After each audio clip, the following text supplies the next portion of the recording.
여러분 안녕하십니까? 역시 예상했던 대로 대통령 문재인의 지지도가 급락하고 있습니다. 급락이란 표현보다는 오히려 폭락하고 있다. 지지도 폭락이 이어지고 있다라는 것이 정확한 분석일 겁니다. 제가 윤창중 칼럼스당에서 문재인의 지지도 폭락을 예측하는 칼럼을 몇 차례 했죠. 그런데 혹시 그 윤카세 TV를 지금 보고 계시는 분들 중에서도 저 사람 뭐 자기 희망사항을 얘기하는 거 아니냐 뭐 이런 생각을 좀 하셨던 분들도 계실 겁니다. 그런데 이렇게 적중하고 있는 거죠.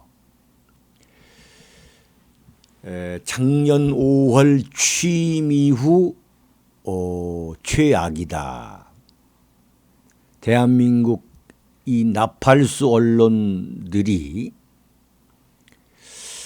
제가 몇 차례 언급했습니다만 영혼까지 다 팔아버리는 끝없는 칭송, 미화, 자가발전, 옹호, 합리화 그런 것에도 불구하고 지난 한 주 동안 무려 6.4%포인트가 떨어졌다.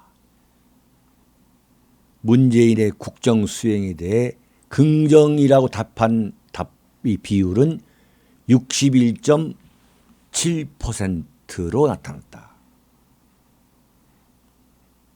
이게 지금 엄청난 폭등이죠. 왜 이런 현상이 나타나는가를 다시 한번 정리해 보면 그 문재인의 1인 개인기에 의존하는 예능 정치의 한계, 그 뻔한 웃는 그 뻔한 그 동네 아저씨 같은 연기, 그 뻔한 거, 거기에 환호했던 이 정신 나간 국민들이 이런 똑같은 연기가 이어지고 있는 데 대한 어떤 문재인 피로 증후군 한마디로 식상한 거죠. 제가 볼 때 그런 문재인 피로 증후군, 그 뭐 동네 이 사람 좋은 아저씨 같은 그런 탁현민의 연출에 그 환호했던 국민들이 야 이제 뭐 식상하다. 네, 저거 뭐 별 볼 일 없다 하는 그런 예능 정치의 한계, 국민들이 고개를 돌리기 시작한 것이 가장 큰 요인이라고 저는 판단합니다. 여기에 어제 그저께 칼럼에서 제가 분명히 지적했습니다만 남북 정상회담과 미북 정상회담이 연출한 이 평화라는 새빨간 거짓말에 속은 것에 대해 은근히 부하가 치밀어 오는 그 국민이 늘어나고 있고, 더욱이 문재인의 지지 세력인 청년층의 그 일자리 쇼크라기보다도 일자리 기만극이죠. 일자리 기만극. 청와대 상황실에 청와대 집무실, 대통령 집무실에 그 상황판 갖다 놓고서 그 매일매일 일자리 체크하겠다는 저는 그런 것에 넘어가는 국민도 참 한심하다 저는 봐요. 그 대통령이 그런 것을 뭐 매일 체크할 수가 없는 겁니다. 그게. 무슨 청와대 비서관이나 뭐 수석도 하기 어려운 일이에요. 그게. 뭐 그 일만 있나요? 대한민국 일자리만 있습니까? 국정 운영이라는 것이 뭐 정치, 경제, 국방, 외교 뭐 한두 가지가 아닌데 그거 딱 걸어놓고서 말이에요. 에? 취임 첫날에 내가 일자리 쇼크, 일자리 이 청년층 일자리 만들어내겠다. 만들어집니까 그게? 박원순이가 저 옥탑방 가가지고 서민들 뭐 애완 듣겠다. 200만 원짜리 옥탑방이라는 거 아니에요? 월세 200만 원에 제가 볼 때 뭡니까 이 완전히 고친 거, 뜯어 고친 거, 그거 뭐 완전히 그냥 옥탑방 하나를 새로 그냥 졌더만 보니까 그게 뭐 수백만 원이 들어갈지 뭐 수천만이 들었을지 모르는데 그런 쇼에 대한 그 국민적 각성. 여기다가 그 영세 상공인들의 최저임금 인상에 대한 저항, 편의점의 난, 그리고 거시경제의 파탄, 경제성장 목표를 3%에서 2.9%로 내려잡은 전 세계 경제가 지금 호황으로 돌아가는데 대한민국 경제만 이 파탄 나고 있다. 한마디로 경제가 총체적 붕괴를 향해 질주하고 있다는 그 위기감, 이런 요인들이 중첩되고 있기 때문이다. 이렇게 볼 수가 있는 거죠.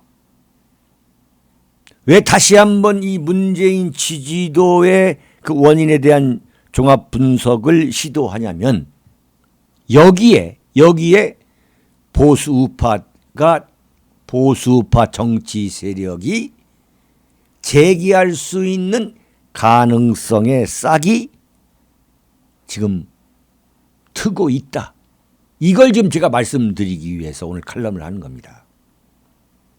이런 총체적 위기감이 앞으로 몇 달만 지속되면 올 여름만 넘겨가면서 이게 가을이 왔는데도 가을이 오면서 대한민국 정말 이 큰일 났다.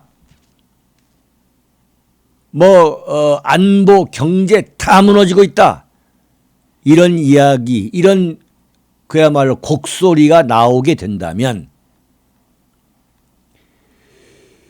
그 국민들의 이 허탈감, 이 적개심에 불이 붙으면서 자연스럽게 보수우파 세력의 국정 운영 능력에 눈길을 보내는 상황이 오지 않을 수 없다.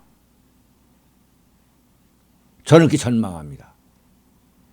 그때 가서 역시 윤창중 전망이 정말 정확하구나. 어떻게 그것을 예측했는가라고 말씀하지 마시고 바로 이러한 대목입니다. 문재인에 대한 피로 증후군이 점점 아주 급속히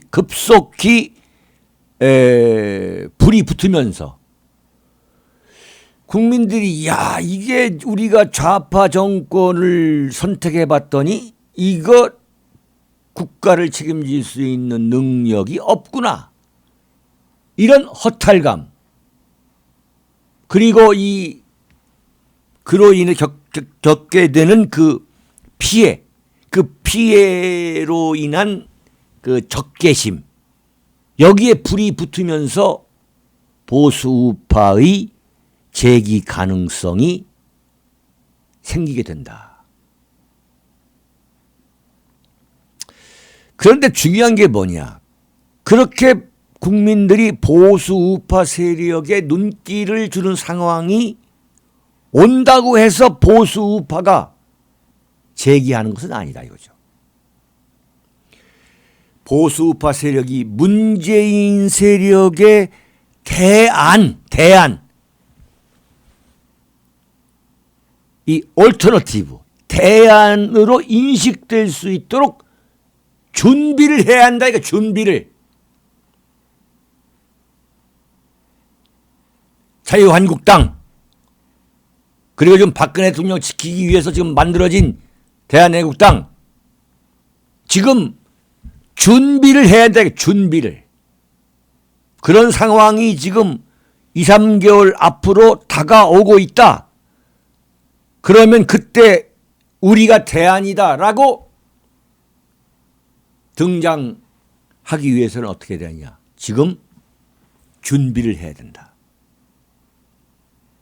이런 철저한 치열한 준비를 하지 않고 무슨 뼛속까지 노무현 똘마니죠.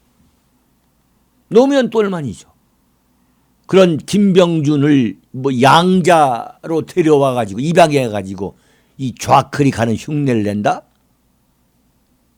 절대 제가 말씀드린 것은 김병준은 아니다라고 말씀드린 이유는 뭐냐면 자유한국당이 보수 우파 정당의 그 정체성을 잃어버리면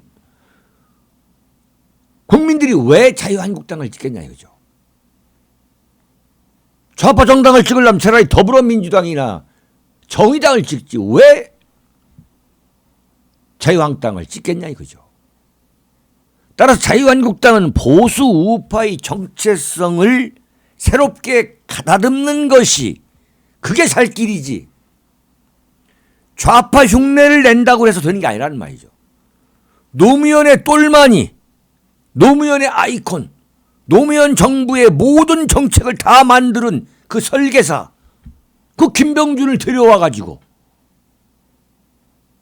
문재인과 사이가 틀어진 김병준을 데려와 가지고 자유한국당의 얼굴에 앉힌다? 이건 제가 말씀드렸지만 공룡이 인기가 없다고 그래가지고 공룡의 머리를 자르고 닭의 머리를 앉혀놓는 거랑 똑같은 거죠. 그러면 공룡과 닭은 공동 운명체가 되는 겁니다. 서로가 죽게 되는 거죠.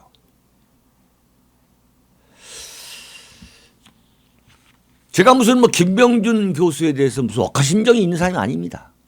이건 보수 우파의 생존과 재기라는 그 엄숙한 문제 앞에서 차돌 같은 정말 냉철한 이론의 그 시각, 이성의 시각에서 우리가 봐야 한다는 얘기예요, 지금. 지금 분명한 것은 문재인이 내려갈 일만 생겼는데 자, 문재인 누굽니까? 노무현의 똘마니 아닙니까? 그 다음 자유한국당에서 보수 우파의 깃발을 내세우는 그런 개혁운동이 벌어져야지 노무현의 똑같은 똘마니를 데려다가 자유한국당 보수 우파 정당을 다른 색깔로 이 분칠해 놓는다? 이건 기회를 스스로 차버리는 거죠.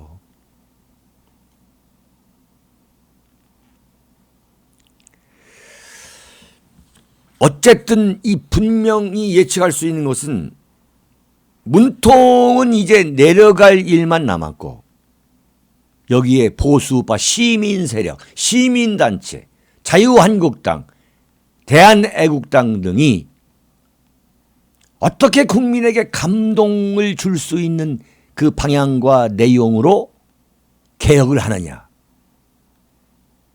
그래서 저들이 지금 집권을 준비하고 있구나. 이런 모습을 어떻게 보여주느냐에 따라서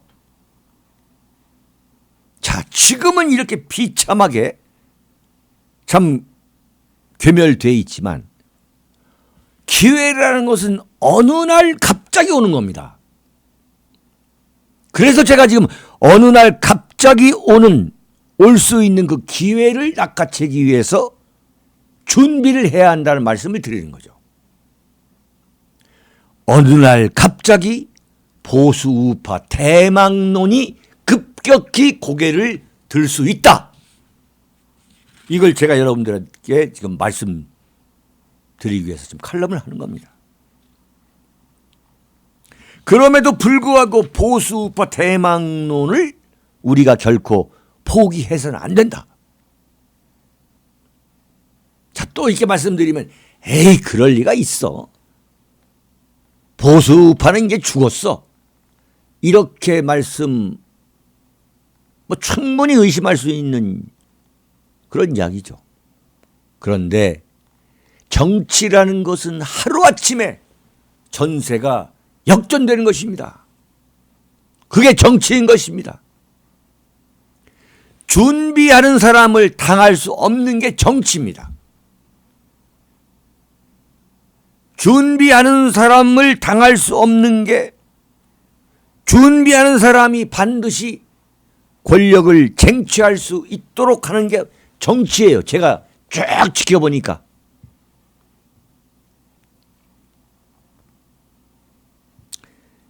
문재인 지지도가 폭락하게 되면 그런 전세 역전의 상황이 얼마든지 만들어질 수 있다.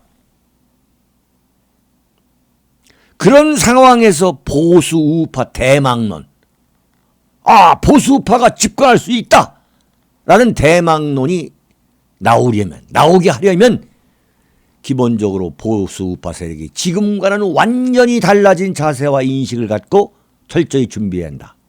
첫째, 뭐냐? 보수 우파 시민 세력과 시민 단체들은 자유한국당과 대한애국당에 대해서 긍정적으로 평가할 것은 긍정적으로 평가하면서도 잘못되거나 잘 고쳐지지 않고 있는 부분에 대해서는 냉정하고도 가차없이 채찍질을 가해야 한다. 완전히 달라진 보수우파 정치 세력으로 환골탈퇴하도록 만들어야 할 책임이 누구한테 있느냐? 저는 보수우파 시민 단체, 보수우파 시민 세력에 있다고 봅니다. 제가 무엇보다도 중요하다고 판단하는 부분이 이 대목입니다.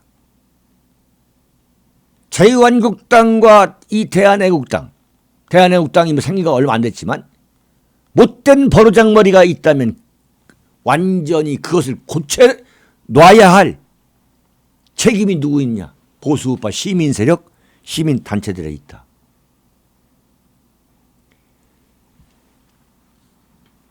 지금까지 이 대한민국 보수우파 이 정치 세력, 이 정당들은요, 이 보수 시민 세력, 시민 단체들한테는 완전히 응석바지였어요. 바꿔 말하면 이 시민 세력과 시민 단체들은 대한민국 보수 우파 정당이 그냥 무슨 짓을 해도 그냥 응석바지, 듣기 싫은 소리를 하지 않았어요. 근데 더불어민주당과 정의당은 자기네들 쪽 시민 세력과 시민 단체들 눈치를 보느라 아주 전전긍긍 할 정도로 정말 매사 의식하는 데 반해서 대한민국 보수우파 정당들은 시민 세력, 시민 단체 전혀 신경 쓰지 않아요. 아예 무시해버렸죠. 군림해버렸죠.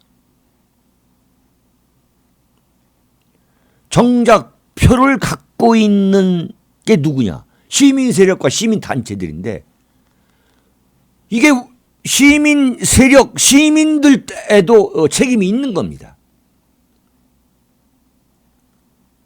저 보수우파 정당들이 무엇을 해도 일단 접어두고 오냐 해왔기 때문에 전혀 이 보수우파 시민 세력에 대해서는 눈치도 보지 않고, 눈치는 물론이고 그냥 군림해온 거죠. 큰 소리 치고 말이죠. 너희들이 대체 집도키 너희들이 누굴 찍을 거야? 결국 어딜 찍겠어? 그러다가 정권이 넘어간 거죠. 그러다가 박근혜 대통령이 탄핵당한 거고, 박근혜 정권이 붕괴된 거고, 그러다가 정권이 문재인한테 넘어간 거예요. 자동적으로 자유한국당이다, 무엇을 하든 간에 그냥 온정적으로 봐주고 관대하고 말이죠. 이런 것부터 고쳐야만 자유한국당이 정신 차린다.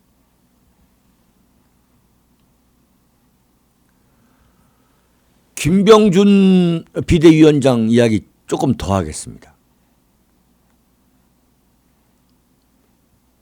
그 비대위원장의 뭐 취임이랄까 그 자리에 앉자마자 그 어떻게 자유한국당을 뜯어 고칠 것인가에 관한 자신의 그 청사진을 폭포수처럼 쏟아내야죠. 지금 오늘 사흘째인데 없잖아요. 내용이 없어요. 지금 청사진이라는 거 전혀 없어요. 김병진의 자유한국당 개혁 청사진이 뭐냐? 지금 없어요. 무슨 뭐 총리를 뭐 야당이 국회에서 뽑도록 해야 한다? 국회에서 총리를 뽑으면 그게 뭐 민주화다? 이런 말도 안 되는 소리를 하고 있잖아요. 총리를 국회에서 뽑는다는 게 도대체 대한민국 미래와 무슨 관계가 있습니까? 왜 이런 이야기가 나오느냐? 왜 이런 헛소리만 할 수밖에 없느냐? 아까 말씀드렸지만 이 노무현을 위해 죽고 살았던 이 뼛속까지 노무현 노빠인데 김병준 교수가 보수우파 정당에 대한 이 개혁 콘텐츠를 말이죠. 머릿속에 구상해 놓을 리가 없는 거죠. 완전히 이게 무슨 비대위원장이 돼가지고 기자들 만나서 하는 이야기를 보니까 민망해서 말이죠. 민망할 정도로 완전히 무슨 말을 하는지 알아들을 수 없는 이 구름 잡는 소리만 하고 있더라고요. 제가 볼 때는 두고 볼 것도 없습니다, 지금. 이제 보수우파 시민 세력과 시민 단체들은 박근혜 대통령 탄핵 과정을 거치면서 과거에는 상상도 할 수 없을 정도로 이념적으로 탄탄해졌고 이 조직력, 추진력 등에 있어서 이 정당 수준을 넘어설 정도로 이 변모하면서 발전해 오고 있습니다. 이게 놀라운 변화예요, 지금.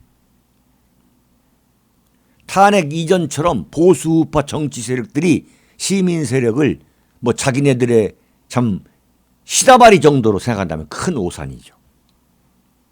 보수우파 시민 세력이 자유한국당을 쥐고 흔들어대는 시대를 만들어야 합니다. 그래야 보수우파 정치 세력의 재집권이 가능해진다. 자유한국당의 이 버르장머리를 고쳐놓을 세력이 누구냐? 그건 더불어민주당도 아니고 보수우파 시민 세력, 시민단체입니다. 자유한국당과 대한애국당이 수레의 한 바퀴가 되고 시민 세력이 또 다른 한 바퀴가 되어서 경쟁과 협조를 하게 된다면 보수 우파의 집권은 결코 무망한 것이 아니다. 좌절은 금물이다. 저는 이렇게 봅니다. 두 번째, 하루빨리 이 보수우파 정치 세력 안에 문재인 대항마로 부상할 수 있는 인물들이 만들어져야 합니다. 그러기 위해서는 가급적 빨리 김병준 임시체제의 종식을 고하고 자유한국당 안에 있는 인물들이 최강 자리를 놓고 서로 피 튀기는 경쟁을 벌여야 합니다. 따라서 전당대회를 가급적 빨리 열어가지고 2020년 총선이에요. 2020년 4월입니다. 지금 2년도 채 남지 않았어요. 이 문재인의 지지도가 급속히 떨어지고 있는 이 상황을 낚아채면서 2020년 총선을 책임지고 치를 수 있는 이 군계 일학의 인물이 나와야 합니다. 자, 하늘에서 갑자기 인물이 떨어지는 건 아니지 않느냐? 그렇게 의심할 수 있죠. 그러나 여러분, 지금 현직에 있는 이 대한민국 대통령 문재인이 대통령이 될 것이라고 예상했던 국민, 단 한 사람도 없었을 것입니다. 정치판에 들어왔을 때 누가 문재인을 대통령으로 예측했어요? 어떤 역술가가 그랬습니까? 심지어 역술가도 저는 그런 예측했다는 거 들어본 일이 없어요. 처음 나왔을 때. 보수파는 그동안 자기 잘난 맛에 인생을 살아가는 사람들이 이 판을 쳤어요. 서로 물어뜯고 보수끼리 깎아내리고 인물을 키우는 풍토는 아니었습니다. 그러나 이제는 저 좌파들처럼 인물을 만드는 풍토가 되어야 합니다. 그래서 문재인 대항마만 빨리 만들어내면 이 고무풍선과 같은 거예요. 문재인의 대항마만 빨리 만들어내면 문재인의 지지도는 10% 아래로 떨어지는 상황이 될 수 있다. 그렇게 되면 북핵 문제 또는 북한 문제를 갖고 이 장난치는 거 절대 꿈도 꾸지 못하게 됩니다. 문재인이가 이 대한민국 안보를 갖고 장난치는 거, 그걸 막을 수 있는 유일한 해법은 뭐냐? 문재인 지지도를 떨어뜨리는 거예요. 지지도를 10% 미만으로 떨어뜨리는 거예요. 그러면 두 손 두 발 다 묶이게 되는 거죠. 그러기 위해서도 문재인 대항마가 빨리 나와야 된다. 무슨 합의를 했다 하더라도 절대 그것을